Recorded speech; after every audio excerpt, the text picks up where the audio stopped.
आउज़ुबिल्लाहि मिनश्शैतानिर्रजीम बिस्मिल्लाहिर्रहमानिर्रहीम। अस्सलामु अलैकुम। जी स्टूडेंट्स, कैसे हैं आप सब? ठीक है जी स्टूडेंट्स, 9th क्लास आपके जो पेपर है वो अनकरीब स्टार्ट होने वाले हैं। ठीक है, तो उसके लिए आपको जो है वो अभी बहुत ही ज़्यादा मेहनत की ज़रूरत है, और इसलिए अगर आप मेहनत करेंगे तो इंशाल्लाह आपके अच्छे नंबर आएंगे। और हमारी दुआ जो है वो हमेशा आपके साथ रहेगी कि अल्लाह ताला की ज़ात जो है वो आपके अच्छे नंबरों से आपको कामयाब करे। तो स्टूडेंट्स, यहाँ पे कुछ बच्चे ऐसे हैं कि जो कहते हैं कि सर हमें ये भी बता दें कि थ्योरम कौन सा आना है, और क्योंकि ये थ्योरम कंपलसरी है, इसके बगैर जो पेपर है वो बिल्कुल अधूरा होता है। फुल नंबर कभी भी नहीं आ सकते जब तक आप थ्योरम नहीं लिखते। चैप्टर नंबर 12 उसके टोटल आपके पास जो है वो 6 थ्योरम है, 6 थ्योरम है, उनमें से एक थ्योरम लाजमी आना है। ठीक है, तो हम यहाँ से सबसे पहले तो बात करते हैं कि कुछ बच्चे ऐसे हैं वो कहते हैं कि सर हमें थ्योरम याद नहीं होता, हम कैसे याद करें। हम वो याद करने का मेथड जो है वो हम आपको शेयर करेंगे, और साथ ये भी बताएंगे कि इनमें से कौन सा थ्योरम अहम है जो ज़्यादा पेपर में आना है, और इंशाल्लाह आज 100% वही थ्योरम आएगा। सबसे पहले तो स्टूडेंट्स आपको ये पता हो कि हमने थ्योरम याद कैसे करना है। जैसे ये देखिए, आपके सामने फिगर बनी हुई आपको नज़र आ रही है। अगर आप इसी फिगर को फॉलो करते हुए, यानी कि जो जैसे ही जिस पॉइंट से फिगर बनाई हुई है इसी पॉइंट से आप फिगर बनाएं, जो नाम इसको दिए हैं वही नाम आपने देने हैं। ठीक है, तो उसी फिगर को देखते हुए जो है वो आपने सारे थ्योरम को जो है वो याद करना है। जैसे आपको स्टेटमेंट लिखी हुई है, any point on the right bisector of a line segment is the equidistant from its and point.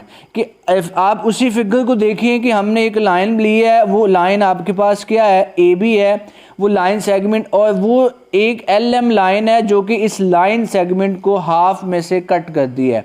और उसी पॉइंट पे, उसी लाइन पे अगर आप कोई भी एक पॉइंट पी ले लें, वो पॉइंट पी जो है वो इस लाइन सेगमेंट के एंड पॉइंट से सेम फासले पे होगा।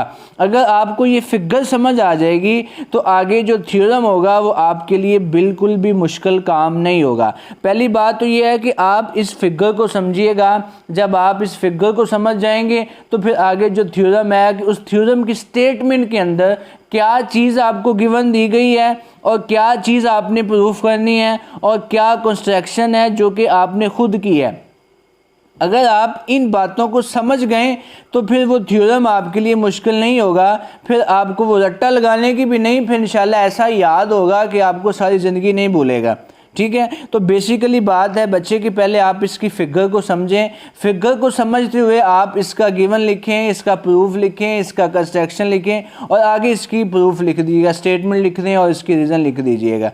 ठीक है, और दूसरी बात, हमेशा ये बात याद रखना कि जो भी थ्योरम पेपर में आए उसकी आपने फिगर सबसे पहले बनानी है। अगर आप फिगर सारा थ्योरम लिख दें और फिगर छोड़ के आ जाएं, आपको उसका नंबर कोई नहीं मिलेगा, 0 नंबर दे देगा। मैंने बोर्ड के पेपर चेक किए हैं, बोर्ड की तरफ से इंस्ट्रक्शन होती है कि जिस बच्चे ने अगर फिगर बनाई है तो वैसे तो फिगर का 1 नंबर होता है, लेकिन अगर फिगर बिल्कुल नहीं बनाई लेकिन सारा थ्योरम लिखा हुआ है तो उस बच्चे को नंबर कोई नहीं दिया जाता, उसको नंबर जो है वो 0 देते हैं। याद रखना, जो भी थ्योरम है उसकी फिगर लाजमी बनाएं, फिगर को बार बार प्रैक्टिस कीजिएगा ताकि फिगर ना आपको भूले।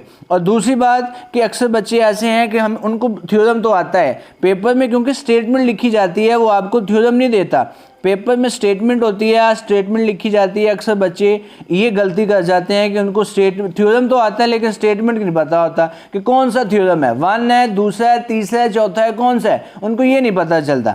तो इनकी जो स्टेटमेंट है वो भी अच्छे तरीके से माइंड में रखना ताकि आपको वहाँ पे जाके फिर कोई गलत फहमी ना हो कि अगर पहला थ्योरम आया आप वहाँ पे जाके दूसरा लिख दीजिएगा। तो ये आपके पास एक थ्योरम नंबर 1 है। ठीक है, और उसके साथ ही एक थ्योरम नंबर 2 है 3 वाला। और याद रखें कि जो थ्योरम नंबर 3 है वो वेरी वेरी इंपॉर्टेंट है। थ्योरम नंबर जो 3 है वेरी वेरी इंपॉर्टेंट, ये आपने इतने अच्छे तरीके से याद करना है, इसको अपनी दिल की तख्ती पे लिख लीजिएगा। ठीक है, एक तो थ्योरम नंबर 3 है, और इसी के साथ एक थ्योरम नंबर 4 है, any point on the bisector of an angle is equidistant from its arms. ये जो थ्योरम है बहुत ही इंपॉर्टेंट है, इसको आपने बिल्कुल नहीं छोड़ना। और उसके बाद अगर बात करें तो एक थ्योरम नंबर हमारे पास है 5, ठीक है। 5 वाला थ्योरम भी आपने जो है वो बिल्कुल नहीं छोड़ना है स्टूडेंट्स, बड़ा ही इंपॉर्टेंट थ्योरम है, वेरी वेरी इंपॉर्टेंट। और इसी के साथ ये जो थ्योरम नंबर 6, ये थ्योरम नंबर 6 तो बहुत ही अहम है। तकरीबन आप कोई भी पेपर उठा के पास देख लें, ये सभी पेपर में आया हुआ है। तो ये थ्योरम नंबर 6 जो है वो आपने बहुत अच्छे तरीके से इसको याद करना है। टोटल 4 थ्योरम है, दूसरा, तीसरा, चौथा, पांचवा और छठवां। ये थ्योरम आप ऐसे याद कर लें कि आपके फ्री के 8 नंबर हैं। यकीन मानें स्टूडेंट्स, 8 नंबर आपके फ्री के हैं। आप अगर कोई बच्चा पास होना चाहता है कि हमारे सिर्फ पासिंग मार्क्स आ जाएं, वो सारी बुक के एमसीक्यूज कर ले। मैंने 10th क्लास के जो गेस्ट पेपर बनाए थे, अल्हम्दुलिल्लाह सारा पेपर उसी में से आया है। तो मैंने सोचा है कि 9th क्लास का भी फ़ायदा हो जाए, बच्चों को बता दिया जाए कि कौन कौन सा क्वेश्चन वो कर लें, ताकि बच्चे जो है वो अच्छे नंबर लेके पास हो जाएं। तो सबसे पहले आपने इसके एमसीक्यूज, सारी बुक के एमसीक्यूज नहीं छोड़ने, उसके बाद आपने थ्योरम नहीं छोड़ना, और इंशाअल्लाह जो है वो अल्हम्दुलिल्लाह आप कोई कम से कम 5-7 शॉर्ट क्वेश्चन भी कर लें तो आप आसानी से पास हो सकते हैं। तो स्टूडेंट्स, ये वीडियो बनाने का मकसद ये है कि बच्चे जो थ्योरम की वजह से परेशान हैं वो परेशान ना हो। अगर हमारी वीडियो आपको पसंद आई हो तो हमारे चैनल को सब्सक्राइब भी कीजिएगा और लाइक भी कीजिएगा। तो स्टूडेंट्स, अगर आप वीडियो देखते हैं तो इसको लाइक भी किया करें और कमेंट भी किया करें। किसी भी बात की कोई मज़ीद आपको समझ ना आई हो तो आप कमेंट करके पूछ सकते हैं। इंशाल्लाह मिलते हैं नेक्स्ट वीडियो में। अल्लाह हाफिज़।